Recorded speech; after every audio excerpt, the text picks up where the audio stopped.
This is the very first prototype of a brand new design. Let's see if she flies or what happens.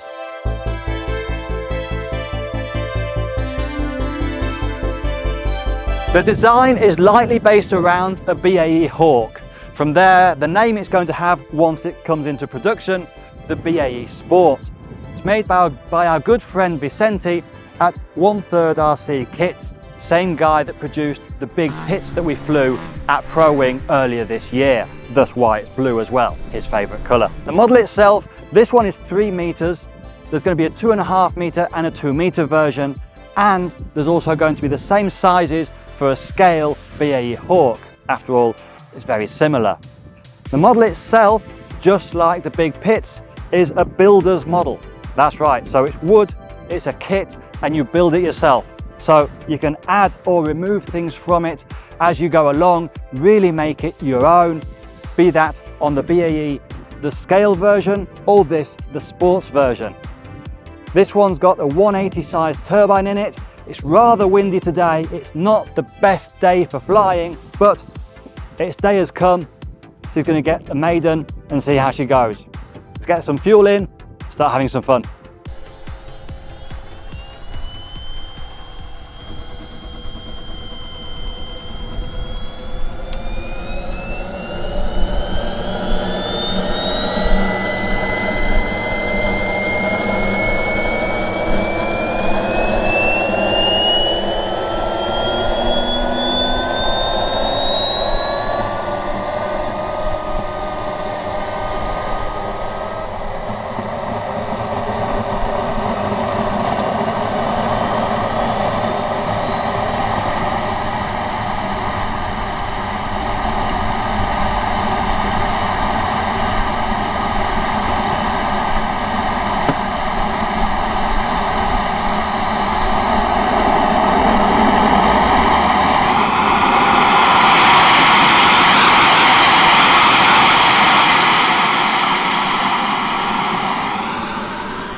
There you go, first ever flight of a brand new design.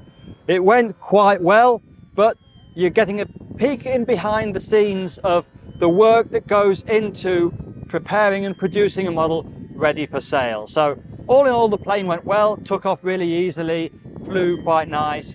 However, we obviously had way too much flap, as you probably saw in the video, and it was getting very squirrely very quick. So time to change a few things on the CG, probably bring it a little bit further forward so it's a little bit less squirrely, and get those flaps reduced, a few minor touches, and once we get all that done, we'll get into fine-tuning, adding in a gyro. Obviously we don't want to do any of these tests with a gyro, we want to see exactly what the plane does before we perfect it, but it landed, so I'd call that a successful prototype. Let's get back to work.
we have it, the first and second flights on this brand new design that until today, not only had this model never flown before, but this design had never flown before.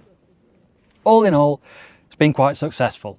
We've had 2 good flights, we've had a couple of good landings, which are always the nerve-wracking part, especially for the designer, owner and builder. There's a lot of work still to be done, a lot of fine-tuning still to be made. The kit itself at the moment, obviously it's been put together so we can have this first test flight, and it's not been finished to the usual high level that most people would finish a model off to, but it's fit for purpose. That also means that this particular model is quite heavy. It's probably about 2 kilos heavier than it would normally be. Why? Well, things like the canopy, which aside from being massive, is currently 3D printed with a layer of silver carbon on top. That canopy alone is about 1.3 kilos. Now that they've seen that the design actually works and actually flies, they're happy to invest in having the molds made for the canopy, so that can be done in either see-through plexiglass or composite, however the client prefers. The same applies to the nose, which is also currently 3D printed, the air intakes, which are currently 3D printed, and the tail section, all the curved areas are also currently 3D printed. So all of that will get replaced for composite parts, which will mean that it's a lot lighter. It also means that this should be an easy build for anyone who wants to actually purchase one and assemble one, because you don't have to worry about all the difficult curves. It's just a case of building up the main standard structure and then attaching those finished curved parts onto it. How does she fly? Well, obviously at the moment she's a little bit heavy and there's quite a lot more fine tuning to be done. We haven't been flying with the gyro today, as after all we want to see exactly what the plane flies like, what it does well and what it doesn't do well. So having a gyro would hide a lot of that, which isn't good for this purpose. Normally a gyro would have helped us out today, especially with this wind, but we're quite happy with it. A lot of work still to be done, but it promises to be a nice flying aircraft, which they're going to be bringing out in a few different shapes and sizes. So we'll keep you informed on how they get on with that. Hope you've enjoyed this video, a little bit behind the scenes of what goes on prior to bringing a model to market. It's a new different style of sport jet, wooden one, which we don't tend to see much of. It also means that it could potentially be easily repairable, because a lot of people know how to work wood over composite. And as hopefully you saw on that second flight, despite being quite more aggressive with it and flying a lot quicker, well, it held up well despite being made out of wood. The turbine in this at the moment is a 180. It's designed around either a 180 up to a 220. At the moment it could definitely do with that extra power, but again, hopefully it's going to be losing about 2 kilos worth of 3D printed parts, which hopefully will mean that even with the 180 we'll have plenty power.